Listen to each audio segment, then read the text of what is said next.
The Flash has been out for over a week, and the DCEU might have officially reached its end, so now it is time to sit down and rank all 14 DCEU films. As DC fans, we all have our own personal favorite corners of the DC universe, so my ranking is going to look different than yours, and vice versa, and that's okay. If you're up to it, I'd love to hear your ranking in the comments section. Hit that like button, subscribe if you're new. With that down, let's get started. Coming in last place is Josstice League, the film that WB infamously took away from Zack Snyder and gave to Joss Whedon, and you can just feel the entire movie, the two different director visions clashing, and the two different ideologies for these characters. At times, Batfleck reminds me more of Tony Stark than Batman from the previous film. Barry gets reduced to being a running joke. Although I liked the characterization of Superman in this movie, the CGI mustache gate was just flat awful, and the reshoots were completely unneeded. The film was released early before the visual effects were completed, so the previous guy in charge of Warner Brothers, Kevin Tsujihara, could get one last bonus before he lost his job due to an upcoming merger with AT&T. So still to this day, it's just absurd that this happened on a big budget, major worldwide release, especially with this level of IP in the Justice League. Some fun to be had in there, some fun character moments. It's still the Justice League. The first few times I saw the movie, but just sad. Coming in at number 13 is Suicide Squad by David Ayer. Really, David Ayer maybe even should have taken his name off this film with how much he's come out and shit on it, and with good reason. The studio hired a trailer company and brought them in to lighten the film after the negative reviews to BvS and the positive reviews to Guardians, and we ended up with this Frankenstein of a cut that has some good moments, sure, with the main cast, but fails to tell a compelling story. You can just feel this studio meddling when watching the movie. It's just a fun vibe enough, sure, certainly, and some catchy radio tunes in there, but vastly different than the first few trailers and the movie David Ayer wanted to deliver. I can have fun with this movie. I think Jared Leto could have been a really interesting Joker, but Enchantress, the CGI, the dancing montage sequences with her and her brother, Diablo going from screw you guys, I barely know you, to nah, you my family, yo. I mean, I love Diablo. He's probably one of the best characters in that movie. Certainly love Will Smith as Deadshot. And of course, Margot Robbie as Harley Quinn is always great, but was definitely disappointed. Coming in at number 12 is Wonder Woman 84. Before I saw this movie, I heard that it was just a complete dumpster fire and that I was going to hate it. And I will say that I don't think the first two acts are outright terrible. There is some fun to be had in this movie. Gal Gadot is still highly likable. Chris Pine as Steve Trevor is still as magnetic as ever. Although it is weird whenever you are reminded that they basically kidnapped another dude and are using his body, which is just weird. I like Pedro Pascal, who doesn't, and I don't think that Cheetah was bad from the very beginning of this movie, but once we got into the third act and the story kind of tried to come together with all the different storylines, it kind of just ended up going all over the place and kind of just became ridiculous and cringy, some spotty CGI. The music choices felt weird, and just overall a massive disappointment. Coming in at number 11, and probably lower than most would place this film, but for me, it's got to be Birds of Prey and the fantabulous emancipation of one Harley Quinn. I do think there's some fun to be had whenever you have a character like Harley Quinn in the Birds of Prey, not to mention Ewan McGregor in there as Black Mask. I like more and more each time I watch him, but this is honestly the most forgettable DCEU film to me, in the fact that nothing about it other than a few action scenes plus Harley and Black Mask really stand out that much. But there's nothing inherently awful about this film either. It just didn't resonate with me or pull me in. I was looking at the clock halfway through the movie each time I've seen it, waiting for it to get better, and it just never really does, just for me personally. Not awful, just whatever. It happened. That's kind of how I feel.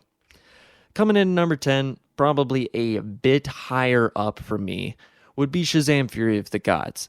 I am admittedly a bigger Shazam fan, and I don't think this movie deserved as much hatred as it got, and it definitely didn't deserve to bomb the way it did, although I'm not crazy about it. The whole Skittle unicorn thing was a little weird. They really amped up the amount of humor in this film while also relying more on heavy CGI action set pieces, which does make the movie feel bigger and more epic than the first, but also, it does take a hit with some spotty CGI on a higher budget, less of an emotional undercurrent throughout the film, although it doesn't lack heart completely, and it does have a few great moments with the family. There's not quite enough of them. Although Shazam vs. a Dragon was cool, it wasn't super emotionally satisfying, and the egregious studio spoiling a major character cameo in the movie was just a bad call. Coming in at number 9 just ever so slightly and maybe interchangeably with number 10 is Black Adam, another character I have always hoped to see long before Dwayne Johnson was publicly cast in the role, and although I would have much preferred to see Black Adam introduced as a villain first, and then over time, after many defeats and many years, eventually becoming an anti-hero, I just feel like you kind of skipped over a little bit of that and just got straight into the kind of just straight up hero. And although there was some interesting character development and opportunities for some interesting character interactions with that, and I think Dwayne Johnson was good in that version, that role that they were going for, it's just not my personal preferred version of that character. That's just me being nitpicky. He was pretty much a hero. Speaking of the Justice Society, long overdue live action debut, and one can only hope that it's not too long before we see them again. At least see them on the big screen, I should specify. James Gunn, please give us the Justice Society. Also, the score in this movie is like top 3 or 4 best scores in all of the DCEU. Coming in at number 8, and this is already beginning to feel extremely difficult because I feel like every movie from here on up is a solid to great DC film, but number 8 is Aquaman. This movie has moved slightly down for me just because we've had more movies and the Amber Heard stuff I'm able to separate when watching this movie, and I've always enjoyed her character. That being said, though, moving forward, I just can't. The scenes that build our two main protagonists in a romantic direction starts to feel rushed or like it happens just to happen. Other than that, I loved Mira in this universe. Jason Momoa is perfect as Aquaman. Reminds me a little of the Aquaman from Justice League Unlimited mixed with Injustice or the New 52 with obviously a lot of Momoa energy. I think the plot is a little thin. Like we've seen the hero's journey before where he emerges and not just as the king of the ocean, but he unites the Atlanteans and the humans, but also he becomes a hero.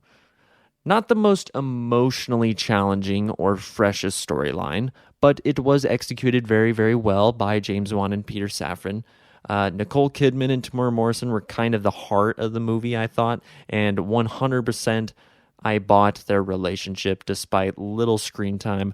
Volko, Willem Dafoe was great to see in there, and two of the better DCEU villains were in this movie with Ocean Master and Black Manta, and specifically Ocean Master. I pretty much love Patrick Wilson in everything, and I love the brotherly conflict in my comic book movies, although sometimes the comedy undercuts the emotional tension a little bit. And that being said, it's a fun, great time for DC fans with some beautiful effects.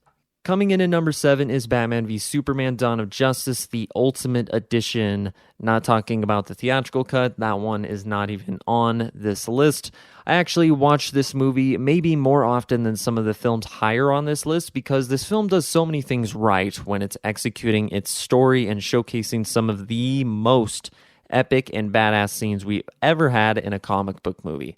A score that introduces yet another iconic Batman theme, continues the use of the Hans Zimmer Man of Steel theme, and it's just one of the best comic book scores of all time. It introduces Wonder Woman's theme, Lex Luthor's, which his theme also doesn't get a whole lot of love, probably because it's attached to a character and performance that annoys most people, and I can understand why. But the Ultimate Edition, however, gives us 30 minutes extra of little short moments of development that were originally sprinkled throughout the film, fixes the editing problems, gives us more Superman. Clark Kent gets us so many more times to shine, whereas before I felt like the movie Batman overshadowed. This feels much more even between the two, and the Ultimate Edition felt like the perfect setup to Zack Snyder's Justice League while delivering a slightly overly complicated story, not even in the main story, but slightly so in some of the side plots, and just having so many different comics and what felt like different movies thrown together. This movie does to me, however, deliver the action, the excitement, but not quite as much of the heart as some of the other films. And I personally do love how bleak it is, and Ben Affleck is truly the greatest Batman, so it does come in at number 7. Coming in at number 6 is The Flash, 20 years in the making, and my personal favorite DC Comics character, particularly Wally West, but I love all the Flashes, and I'm not going to talk about the Ezra stuff. I've covered it plenty in the past. But as far as this film and all of these movies going forward, I would consider great from here on out. And this one and the next 4 could change, but the main reason I don't rank this at number 2 or 3 is the god-awful CGI in certain moments of the film, which the first time I saw the movie was very jarring, but I still liked the film a lot. And then the second time, I knew what I was going into, so I ended up loving it.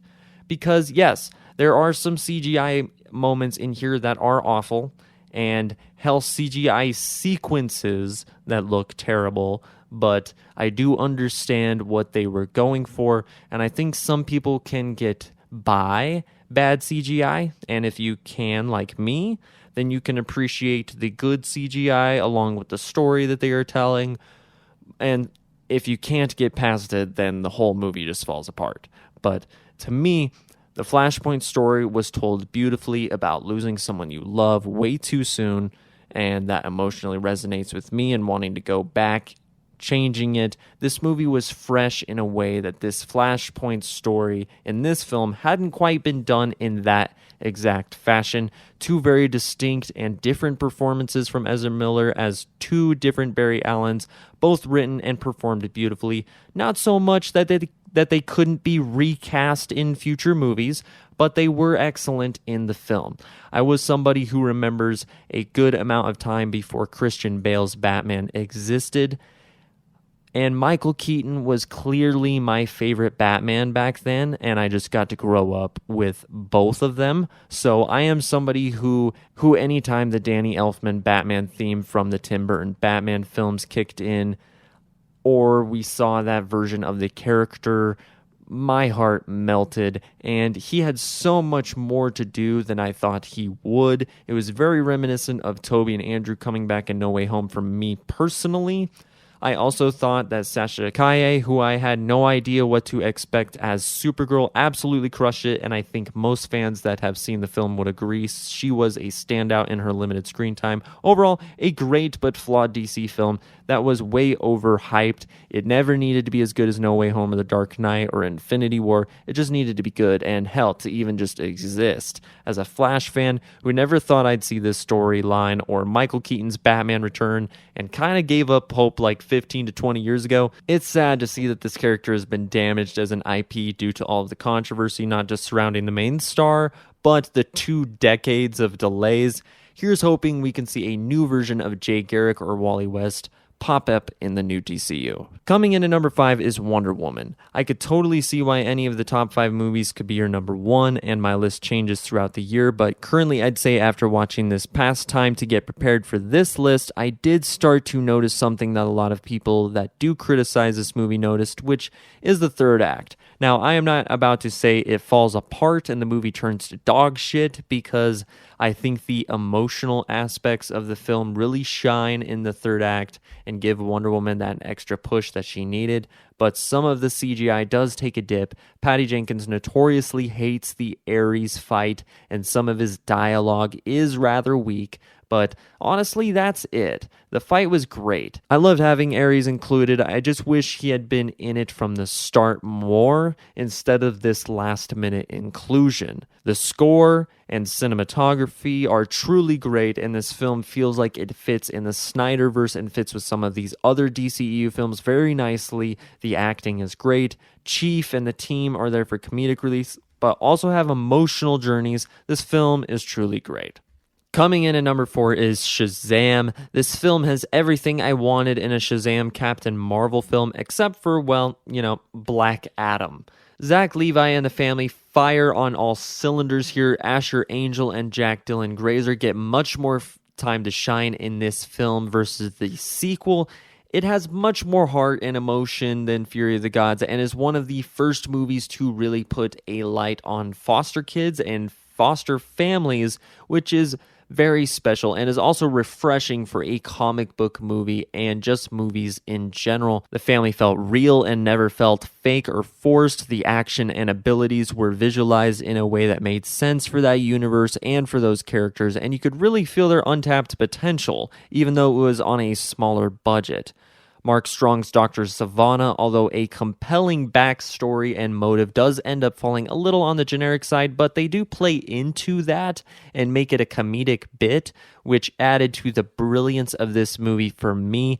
Some of the CGI doesn't look great, but very heartwarming, fun DC film with some good action too. Coming in at number 3 is The Suicide Squad, this time by James Gunn. After getting fired by Marvel Studios, WB scooped him up and basically gave him the opportunity to direct any film he wanted, and he decided to do the very film WB had tried to do a few years ago that was slightly inspired by his own film, so very ironic. This was the movie that really got a lot of DC fans on board with James Gunn, although maybe not so many of them anymore these days. This and the Peacemaker era was the era so many fans wanted James Gunn to have his own corner of the DCEU, and with good reason. This guy knows how to cast great ensemble movies, make obscure nobody characters have emotional depth and warmth, give them substantial payoffs by the third act, or epic deaths before that. A true Suicide Squad where anyone can die at any point, and yet every character has emotional payoff, even giant starfishes or talking sharks. For a lot of people, maybe the least flawed DC film. It was recently confirmed that we won't be getting a sequel, which is a bit of a shame, because this movie is great, but maybe we'll get some more spin-offs. I don't know, is that what people want? Coming in at number 2 is Zack Snyders Justice League, the movie that DC fans, Zack Snyder fans, and hell, even movie fans or people in Hollywood rallied for this movie for years until Warner Brothers saw an opportunity to build their HBO Max sub count, and it's debated on how big of a success this film was for them, but without a doubt, this movie made Josstice League for most people unwatchable. And even me, who originally thought that Josstice League was fun but flawed just because, I love the Justice League and whatever, I can't scrub my brain hard enough from the memories of watching it in comparison that truly is this big DC Justice League epic that Zack Snyder crafted. They introduce the members individually and take their time setting up each character's motivation, abilities, their backstory, and what makes them tick, while also developing the chemistry and bond between the other characters, while giving up great action. Obviously, some great looking shots with the Zack Snyder film. The movie kind of brings Ben Affleck's Batman's story full circle and sets up the Flash really well, and I'm glad the movie sort of canonized this cut of the film, even though it doesn't really matter anymore. Still probably has the best Speed Force sequence with the Flash, having the entire team and all of the included scenes in the film the way it was meant to be, was just a gift for Zack Snyder fans and for fans who wanted this cut of the movie. I've met so many fans and people who hated the original theatrical cut, but think this version is a masterpiece, especially in comparisons to some of the comic book movies coming out today. It'd be very interesting to see what this movie would have made in the box office. These films certainly aren't for everyone, and Zack Snyder has a very particular set of style and flavor that rubs some people the wrong way, but I appreciate most of his work and this movie. So But coming in at number 1, for me, is still Man of Steel. I remember when I saw the first 30-second teaser trailer announcement in the theater a year before the film came out. I had no idea the film had even been announced, and that is what me got to start surfing the internet daily for movie news, because I had always loved Superman since I was a kid. I grew up with Christopher Reeve's Superman while Smallville started. Then I was very young, so I truly grew up with those two Superman. And then Superman Returns happened, and I thought Brandon Routh played a very underrated and respectful Superman. So when Man of Steel was announced, and I had no idea who Henry Cavill was because I hadn't seen Immortals or The Tudors, I was hesitant, even though I liked some of Zack Snyder's work, and Chris Nolan, David Goyer, Charles Roven. They were all attached, who had all worked on the Dark Knight trilogy. You were all bringing in Hans Zimmer, bringing in all this talent to do Man of Steel. And we just redid the Batman movies, the Dark Knight trilogy, which was great. Who could redo this story better than bringing in the same team that just did Batman? This film has an all-time great score, maybe in my top 3 of all time for movies. The use of different camera angles to tell the story of how Clark is feeling throughout his life, to me, I had never seen before. The depiction of Jor-El and Krypton was something either out of Superman the Animated Series or Star Wars, and it blew my mind at the time. The story of why Clark hasn't came out as Superman does work for me, even though it doesn't work for everybody, and that's cool. But the scenes where Clark finds out he's an alien or just wants to be his father's son, and his father proclaims that he is his son, but he has to decide what kind of figure he wants to be for the human race because he's bigger than all of that. I mean, there's so many different philosophical undertones, and yes, some religious ones as well, but to me, this is a perfect sci-fi first contact story with an alien race and what it would look like if this really happened in a human city. There wouldn't be time to just move millions of people out of the way faster than a speeding bullet. Not your classic Superman day one, literally, in a more grounded world that is conflicted with Superman, kind of like audience critics for this film. We're divided. A lot of people hate this movie for the changes this reboot made, but to me, that's why you do a reboot. You adapt. Yes, you retell, yes, and finding that balance of what you retell and what you don't is very important, and I respect that, and what to change, what not to change. And to me, they nailed it, and for some, it was bad. It was a bad Michael Bay film. The cast was absolutely perfect from the top to the bottom, and it will always baffle me and make me sad that we never got a Man of Steel trilogy with Henry Cavill. But remember, these opinions aren't meant to be polarizing, just honest from this DC fan, but I am curious to see what you all think of The Flash, the rest of the DC movies that have came out over the last decade, and remember, my list doesn't represent all DC fans, just this one. Thank you so much for watching. If you'd like to see more videos like this or help support me, then please consider subscribing or hitting the like button, and I'll catch you in the next video. Take care of yourself, and see you next time.